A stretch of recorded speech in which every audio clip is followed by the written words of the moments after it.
Bonjour Lucille. Bonjour les amis. Coucou. Bonjour. Est-ce que tu vas bien Lucille? Mais je vais très bien, je suis toujours heureuse quand je suis avec vous. Bon, super. Parce que là, on va parler d'un sujet un peu lourd, à savoir la charge mentale. Déjà, qu'est-ce que ça veut dire charge mentale? C'est un terme qui est un peu nouveau dans le langage courant. On entend ça de partout, alors que ça existe depuis la nuit des temps. Mais comment on le définit simplement? Alors, déjà, c'est un concept qui a commencé à venir à être visible et connu dans les années 80. D'accord. Et il y a une visibilité plus importante en 2017 parce qu'il y a une dessinatrice qui s'appelle Emma et qui a fait une très bonne BD très drôle qui s'intitule Fallait demander sur la charge mentale. Okay. Donc qu'est-ce que c'est? C'est déjà une théorie qui est basée sur la gestion d'informations. Et l'être humain, il fonctionne comme un canal de transmission et de traitement d'informations à capacité limitée. C'est-à-dire que quand c'est limité, on ne peut pas en mettre plus que ce qui peut passer sur la bande passante. Donc, quand on est dans un travail constant, permanent, quotidien, incontournable de la gestion, de l'organisation de la maison, de la vie familiale, et qu'on sature, ça va amener de la charge mentale. Donc, la charge mentale, c'est ça. Ça concerne vraiment la vie familiale, le foyer, le travail, la gestion, le travail de la maison, la gestion des enfants. Est-ce qu'en moyenne, un être humain peut supporter la même quantité du coup de charge mentale, le même nombre de tâches à faire au quotidien, ou ça dépend des profils? Ça dépend des profils. Il y a des gens qui sont plus ou moins organisés. Et dans les petits conseils de la fin de la chronique, je vais expliquer aussi comment on réagit émotionnellement et psychologiquement par rapport à la charge mentale. Les perfectionnistes vont subir beaucoup plus la charge mentale que des personnes qui sont beaucoup plus cool et détendues. Parce qu'ils vont accepter que tout ne soit pas fait à la perfection. Et le travail de la maison et la gestion de la famille, c'est un travail qui est implicite, qui est invisible, qui prend énormément de temps et qui demande beaucoup d'énergie psychique. Contrairement, qu'est-ce que c'est? En plus, c'est un truc qu'on peut pas laisser de côté. C'est-à-dire que ton enfant, décemment, tu vas pas lui dire là, franchement, j'ai trop de charge mentale, tu dînes pas ce soir, pas de petit-déj demain et pas non plus de déjeuner. Et je t'emmènerai plus à l'école. Ouais, voilà, c'est ça. Disons que ça risque de finir à la DAS. Si on fait ça. C'est vrai. Bon, après, rassure-toi, Anso, souviens-toi, tu n'as pas encore d'enfant. Non. Oui, mais elle en a par adoption. Oui, c'est ça, je suis belle-mère une semaine sur deux. Mais c'est pas ta faute. Mais de toute façon, il sèche comme un pruneau, hein, là. Moi, je m'en préoccupe pas. Donc, qu'est-ce que ça veut dire gérer la maison? C'est planifier, c'est organiser les courses, les repas, les activités de vos enfants, le linge, le ménage, le repassage, enfin, etc. Ça touche davantage les femmes, tout simplement parce qu'on est en train de sortir d'une société patriarcale, étape par étape, et des femmes qui ont au moins un enfant et une activité professionnelle équivalente à celle de leur compagnon. Donc les chiffres de l'INSEE sont assez vertigineux.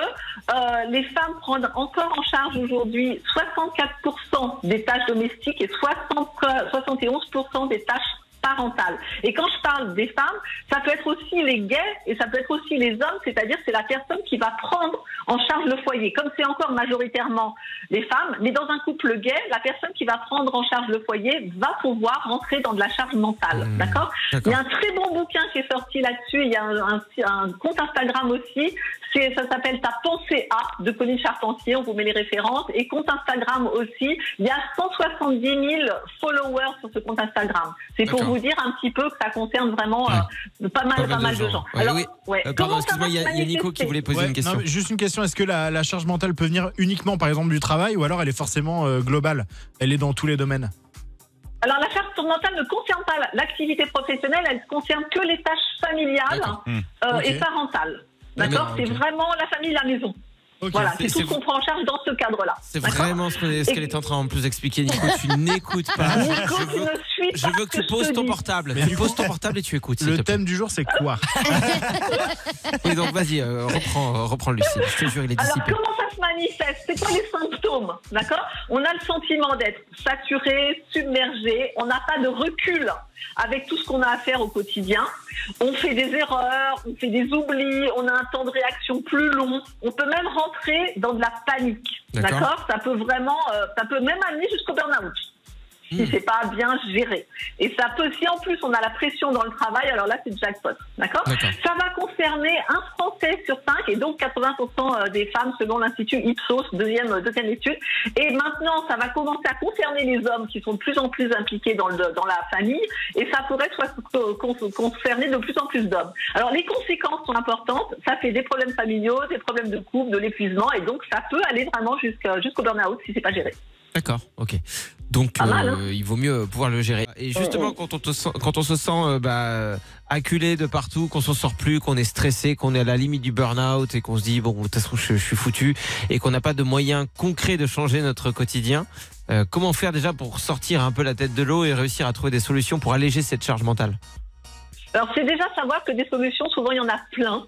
Et souvent, on ne va pas les chercher parce qu'on a des bonnes raisons inconscientes de ne pas vouloir que la situation change. Alors moi, je fais un truc super sournois pour savoir s'il y a vraiment quelque chose dans le cadre amical. Dans le cadre professionnel, je sais pas ça. Mais dans le cadre amical, quand je veux savoir si la personne est vraiment bloquée dans du perfectionnisme, dans du refus d'être aidée, etc., je propose tout simplement mon aide. Et je dis, si je viens t'aider, je peux venir t'aider samedi prochain toute l'après-midi. Pour t'aider à régler, à ranger des choses, enfin, etc. Et que la personne me trouve toutes les bonnes raisons du monde pour refuser, là, c'est qu'il y a besoin de se faire aider peut-être par un thérapeute ou par un coach. Parce qu'il y a des personnes qui vont vraiment s'enfermer dans une victimisation d'être la victime du conjoint et qui veut pas aider, qui ceci, cela. Et donc là, c'est très clair dans ce cas-là que l'attitude, c'est je veux pas d'aide. Alors il y a aussi parce que je le ferai mieux que toi, parce que de toute façon tu peux pas m'aider parce que tu sais pas ce qu'il faut faire. Ça c'est des personnes qui vont avoir du mal à déléguer. Et là je vais pouvoir dire là tu vois regarde, je te propose de l'aide, tu la prends pas. Donc qu'est-ce qui se joue si on te propose de l'aide et que tu la prends pas. Par contre si vous êtes vraiment prêt à vous faire aider, donc c'est déjà définir comment on interagit avec cette histoire de charge mentale. Est-ce qu'on la nourrit ou est-ce qu'on veut trouver une solution? Dans les solutions, c'est définir avec son conjoint ou son épouse, peu importe la personne qui se prend moins en charge la maison, les tâches à partager. Et quand il y en a un qui dit moi je passe une fois par mois la tondeuse sur le gazon et toi tu fais tout le reste, là c'est de prendre un tableau à mettre sur le frigo et à chaque fois qu'il y a quelqu'un qui fait quelque chose, on l'écrit. Et à la fin du mois, on voit si c'est équilibré ou pas. C'est super simple de faire ça. Voilà. Ensuite, c'est vraiment donc de décider de prendre en main le problème au lieu de le subir. Il y a beaucoup de femmes qui vont subir toute cette histoire de patriarcat, qui ont vu leur mère et leur grand-mère au service de la famille, des enfants, des hommes, etc. et qui donc reproduisent ce schéma en sentant que c'est pas juste, mais en n'ayant pas l'idée de s'en sortir vraiment. Et moi, je connais des personnes qui ont largement les moyens de se payer une femme de ménage, par exemple, 2 heures tous les 15 jours pour faire leur passage, ne serait-ce que ça, et qui le font pas. Et qui vont dire oui, mais mon mari ne veut pas, mais voilà. Et dans ce cas-là, je vais dire écoute, dans ce cas-là, c'est ton mari qui va faire le repassage. Qui veut pas la femme de ménage. Ou alors ne pas passer du tout, c'est une bonne technique. Ou moi, divorce. C'est ça pas mal aussi. Ou vivre tout nu, comme ça, pas de repassage, pas de lave-linge. T'as compris? C'est réglé. On met le même t-shirt tous les jours et ça roule. Voilà, c'est fini, Donc c'est apprendre à déléguer. Donc c'est vraiment, au lieu de le subir, je le répète parce que très souvent, les femmes subissent et se plaignent. Voilà. Et la raison pour laquelle les femmes se plaignent, subissent ou manipulent sont souvent que pendant des siècles, les femmes ont eu beaucoup moins de pouvoir que les hommes. Donc le seul pouvoir qu'elles avaient, c'était de se plaindre, c'était de manipuler, c'était de contourner les situations et pas d'être en prise directe avec la personne, à pied d'égalité avec la personne avec laquelle on vit, d'adulte à adulte, en disant ça, c'est pas juste, on va s'en occuper ensemble. D'accord? Elles se mettent dans une position, elles envoient une information qui est contradictoire. C'est-à-dire que l'information consciente, c'est j'en ai ras-le-bol, je veux être aidée. Et l'information inconsciente qui va prendre beaucoup plus de place, c'est de toute façon, je ne veux pas être aidée. D'accord? Donc c'est déjà d'aller définir ça pour se responsabiliser en disant, avoir de l'honnêteté par rapport à soi-même et se dire dans quelle mesure je suis OK d'être aidée. Voilà. Ensuite, c'est comprendre est-ce qu'on est dans la surresponsabilité, est-ce qu'on est dans le perfectionnisme, est-ce qu'on a peur d'être un mauvais père, une mauvaise mère si on ne fait pas tout à la perfection au cordeau. Donc, quelle est la part de culpabilité, de contrôle là-dedans? Et c'est décider qu'une fois qu'on a délégué, on s'en occupe plus. C'est-à-dire, si on dit, toi, tu es en charge de tout ce qui est lessive, on va pas vérifier si la lessive a été achetée. D'accord. La personne, elle achète aussi la lessive. Bien sûr.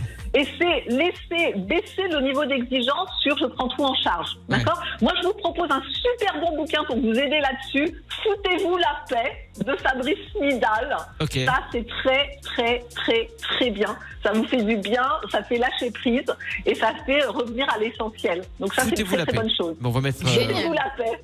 Bon titre, hein? Ouais, c'est pas mal. J'allais dire, on va mettre le lien, mais c'est vrai que regardez sur Google, foutez-vous la paix. Moi, je vais l'acheter. Tu sais quoi, ça m'a donné envie. Vas-y. Je vais faire ça. Vas-y, continue, Lucille, pendant que je fais mon petit Et shopping. petit rappel en ce qui concerne la gestion de l'alimentation, de la nourriture.